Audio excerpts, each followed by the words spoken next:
तो गाइस आज मैं बात करने वाला हूँ कि आपको ओल्ड स्मार्टफोन बाय करना चाहिए और इसके पीछे क्या पॉजिटिव है और क्या नेगेटिव चीज़ें हैं। कुछ इसमें मार्केट स्कैम भी है। ठीक, चलिए सबसे पहले देखिए बात कर दूँ पॉजिटिव्स की। तो सबसे पहला पॉजिटिव आपको जो मिलता है ना, वो है आपको प्राइसिंग का देखिए सपोज़ कि आप एक नया फ़ोन लोगे, ठीक, तो एक फ़ोन है जो कि 1 साल पुराना है या फिर 2 साल पुराना है। 2 साल पुराना होने के बाद भी फ़ोन में कुछ ऐसा ख़ास ऐसा कहो कि प्रोसेसर में डिग्रेडेशन या फिर रैम में या नॉर्मल जो बैटरी लाइफ है उसमें ऐसा खास डिग्रेडेशन नहीं आता है। आप ऐसे समझ सकते हो कि जो भी आप नया फ़ोन यूज़ करोगे उसमें भी सेम बैटरी जो कि पुराना फ़ोन एक कोई सेल नहीं हुआ सपोज़, तो उसका जो बैटरी है या कुछ ऐसे पार्ट्स हैं वो नए फ़ोन में डाले जाते हैं और नए फ़ोन का जो डिज़ाइन है वो बाहर से चेंज किया जाता है। ठीक, तो उसको सिर्फ और सिर्फ एक तरह से को डिज़ाइन में चेंज करने से और एक दो नए ऐसे ही फ़ीचर यूज़ करने से या फिर ऐसे फ़ीचर ऐड करना जिनको शायद ही आप यूज़ करने वाले हो, शायद ही आपको पता होने वाला है। मैंने देखा है कई लोग 40,000 तक का फ़ोन ले लेते हैं बट उनको जो कैमरे में बेसिक काम करना रहता है वो सेल्फ़ी और वीडियो और फ़ोटो थोड़े थोड़े लोग शूट करते हैं, उसकी पूरी लिमिट तक भी नहीं जाते और उसके जो कुछ कहो कि 40,000 होने के बाद वही सेम ब्रांड के फ़ोन में जो ज़्यादा फीचर ऐड करे गए हैं उनको पता भी नहीं होता है और अगर पता है तो यूज़ भी नहीं करते। ठीक, तो मेरे पास भी जैसे फ़ोन है अभी ये 10 से 12,000 का कुछ फ़ोन है, ठीक है, लेकिन इसमें भी काफ़ी अच्छे अच्छे फीचर्स हैं जो कि आपको वीडियो शूटिंग में फ़ोटोज़ में काफ़ी तक मदद कर देंगे। लेकिन मैंने कभी यूज़ ऐसे ज़्यादा नहीं करे, बट इन्हीं फीचर्स को अगर आप देखोगे तो सेम पुराने फ़ोन में भी आपको वही सेम फीचर लगभग मिल जाते हैं। एक दो कुछ नए फीचर ऐड होते हैं बट उनका कुछ ऐसा खास यूज़ नहीं होता। तो यहाँ पे क्या करना होता है, देखिए पहली चीज़ आप समझो सॉफ्टवेयर में कुछ बड़ा चेंज नहीं होता है। एंड्रॉयड 12 और एंड्रॉयड 30 में कुछ बहुत बड़ा चेंज नहीं आ जाता है। मैंने कंपैरिजन करके देखा है, अंदर जो भी डेवलपर ऑप्शंस है या फिर फीचर्स हैं लगभग सब सेम ही होता है। कुछ 4 से 6 फीचर ऐड होते हैं जिनको आप यूज़ भी नहीं करोगे। दूसरा पॉइंट ये है कि जो हार्डवेयर वाली पर हम बात कर रहे थे पहले, तो हार्डवेयर में ऐसा कुछ खास चेंज नहीं आता और जो भी अभी मैं अगर अपने 5 साल 6 साल पुराने फ़ोन्स को भी देख लूँ वो भी लगभग सेम परफॉर्म करते हैं। सॉफ्टवेयर सपोर्ट बहुत हद तक कम हो गया है और वो सेम सपोर्ट करते हैं, उसमें कोई ऐसा हार्डवेयर इशू नहीं होता और लगभग जो ऐप्स है मेरे नॉर्मल वाले वो सब चल जाते हैं। बस प्रॉब्लम क्या आता है कि आज के जो ऐप्स है उनमें स्टोरेज ज़्यादा चाहिए होता है या फिर आप ऐप ही इंस्टॉल कर लोगे तो आपका जो फ़ोन है वो स्टोरेज फुल कर देगा। अब वो जो फ़ोन है वो सिर्फ 16 GB या फिर कहें ऐसे ही कुछ है, तो उसमें 8 GB टोटल यूजेबल है या आई थिंक के 30 GB 32 GB वाला होगा तो उसमें वही अपना 20 GB तक यूजेबल आता है।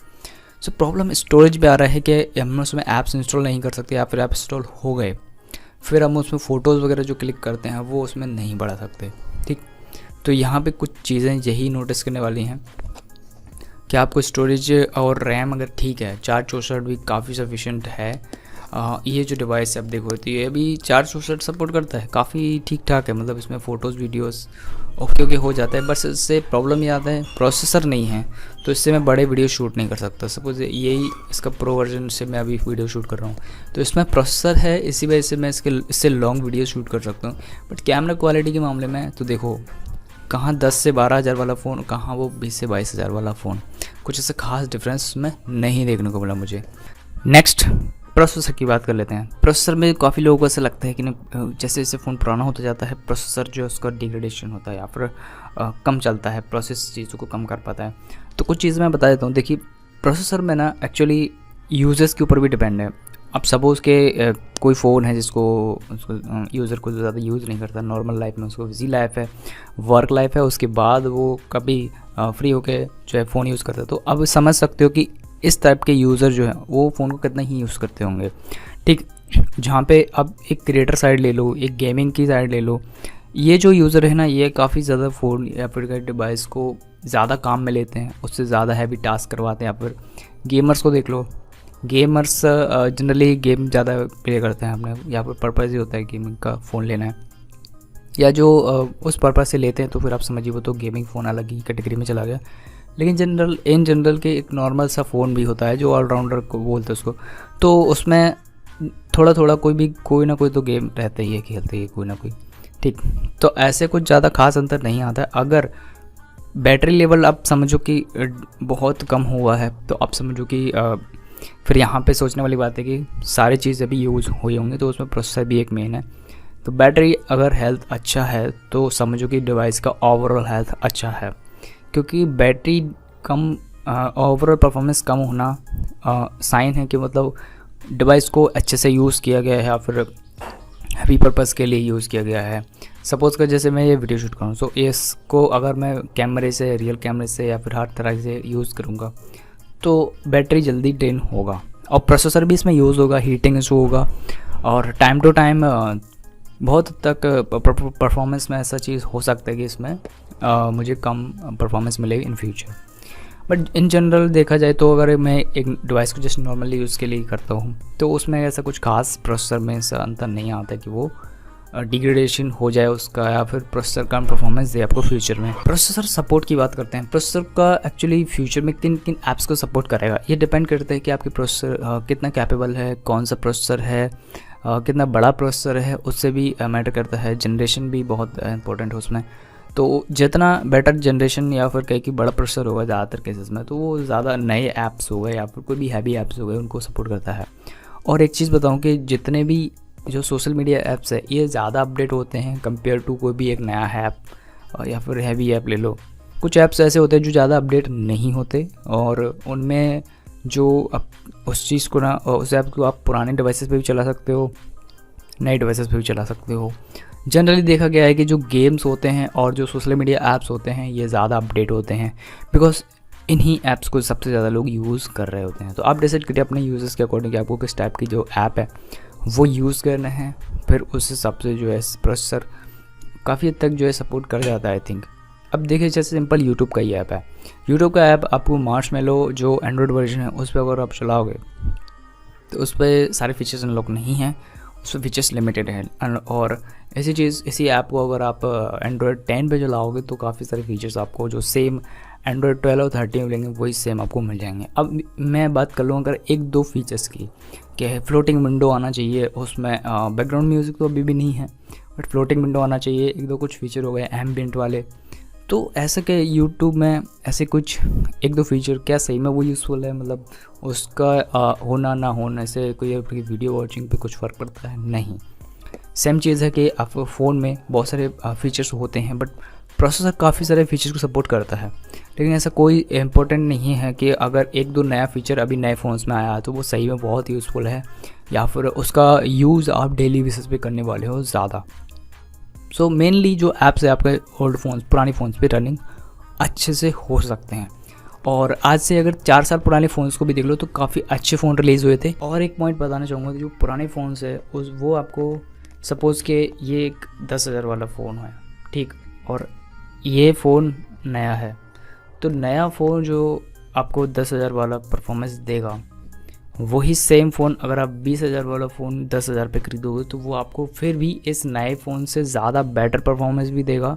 और उसका प्रोसेसर बड़ा होने की वजह से जो भी आज के लेटेस्ट जो भी जितने भी एंड्रॉयड ऐप्स है या फिर एंड्रॉयड वर्जन है बेटर होने की वजह से आपको ज़्यादा बेटर ऐप सपोर्ट भी मिलेगा। मतलब अगर 10,000 वाला फ़ोन भी लेते हो उसमें भी ऐप चल जाएगा, बट जो पुराना फ़ोन है वो 20,000 का होने की वजह से उसमें जो प्रोसेसर है वो बेटर आया है, तो वो भी आजकल के जो सॉफ्टवेयर उसको सपोर्ट करेगा। बट ओवरऑल जो ऐप्स पे परफॉर्मेंस आपको मिलेगा वो पुराने फ़ोन पे ज़्यादा बेटर मिलेगा कंपेयर टू द न्यू 10,000 वाला फ़ोन।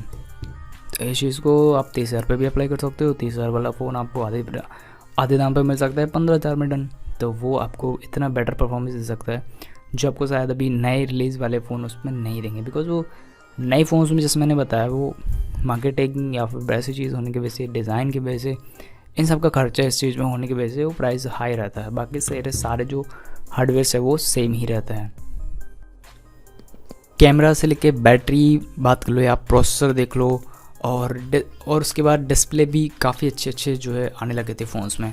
तो मुझे लगता है कि जो पुराने फ़ोन्स आज से 2 या 3 साल पुराने भी हैं तो काफ़ी हद तक वो सस्टेनेबल है, और अभी भी वो फ़ोन्स में अभी भी वो ताकत है या प्रोसेसर में अभी भी वो कैपेबल है। एंड्रॉयड वर्जन भी काफ़ी तक नए रिलीज़ हो चुके हैं। एंड्रॉयड 40 अभी लेटेस्ट बताते हैं, एंड्रॉयड 40 आने वाला है लेकिन एंड्रॉयड 12 और 30 भी काफ़ी अच्छे कैपेबल है अभी भी बहुत सारे ऐप्स को, और बहुत लेटेस्ट वर्जन पे है। मतलब सब समझो, अगर कोई फ़ोन में अभी भी एंड्रॉयड 30 पे आ रहा है, उनमें से कुछ फ़ोन ऐसे होंगे जो कि एंड्रॉयड 30 पे ही रहेंगे, रन करेंगे। अभी भी मेरे पास कुछ ऐसे फ़ोन हैं जो कि एंड्रॉयड 10 पे आए थे और एंड्रॉयड 10 पे ही है। तो ऐसा कुछ बहुत बड़ा मेजर चेंज नहीं आता है कहने का मतलब। और एक प्राइस रेंज को अगर मैं बात करूँ लेके, तो इस एक प्राइस रेंज के अंदर आप समझो, अगर 10,000 का फ़ोन है तो 10,000 का फ़ोन एक सबसे ज़्यादा लोग 10 से 12 या 8 तक फ़ोन जो है ना बाय करते हैं। अब इस कैटेगरी में जो लोग फ़ोन बाय करेंगे, इसमें ज़्यादातर केसेस में जो फ़ोन के अपडेट्स है वो 1 साल तक का होता है और उसमें एंड्रॉयड वर्जन का अपडेट नहीं होता। एंड्रॉयड वर्जन का अपडेट मैंने जनरली देखा है 12,000 जितने भी ऊपर वाले फ़ोन आ रहे हैं उनमें।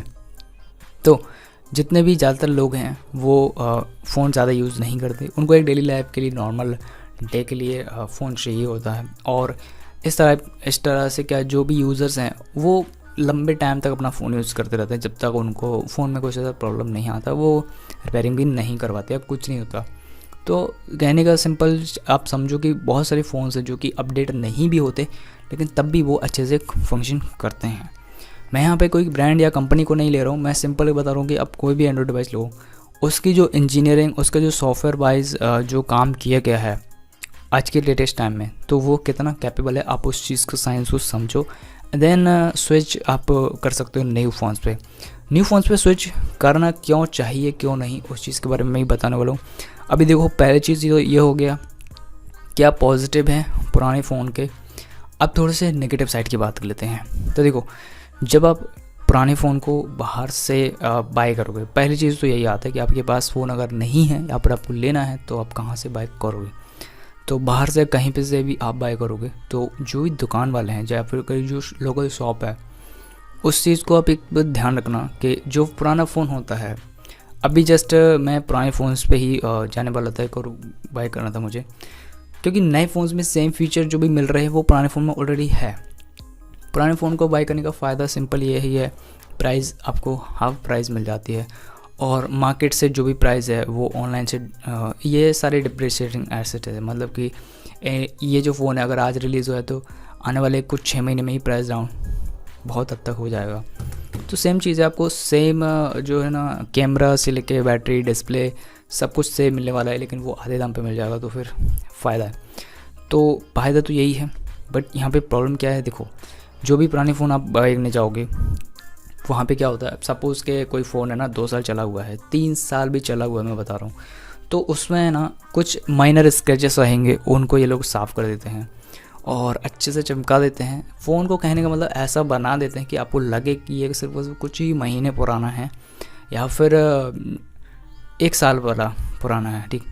तो मैं अभी शॉप पे गया था, तो मैं जस्ट जो शॉप कीपर है उसको मैंने बताया कि ये जो सैमसंग का फ़ोन था वो कितने साल पुराना, तो बताने पे अपने बताते कि मतलब 1 साल ही पुराना है, जबकि उसका जो रिलीज़ है वो 3 साल का पहले हो चुका था, ठीक। तो फिर 1 साल पुराना फ़ोन वो ऑब्वियसली नहीं होगा। दूसरी कंडीशन में मैंने क्या कहा कि अगर मैंने उसको ये वाला फ़ोन दिखाया कि ये वाला फ़ोन कितना पुराना हो सकता है, उसका कवर हटा के बिल्कुल सही रखता है, बिल्कुल अभी नया सही लगता है, तो ये फ़ोन उन्होंने बताया 1 साल पुराना, बट मैंने उसको बताया कि ये फ़ोन को मैं काफ़ी टाइम से यूज़ कर रहा हूँ, जिसको 4 साल लगभग हो चुके हैं, ठीक।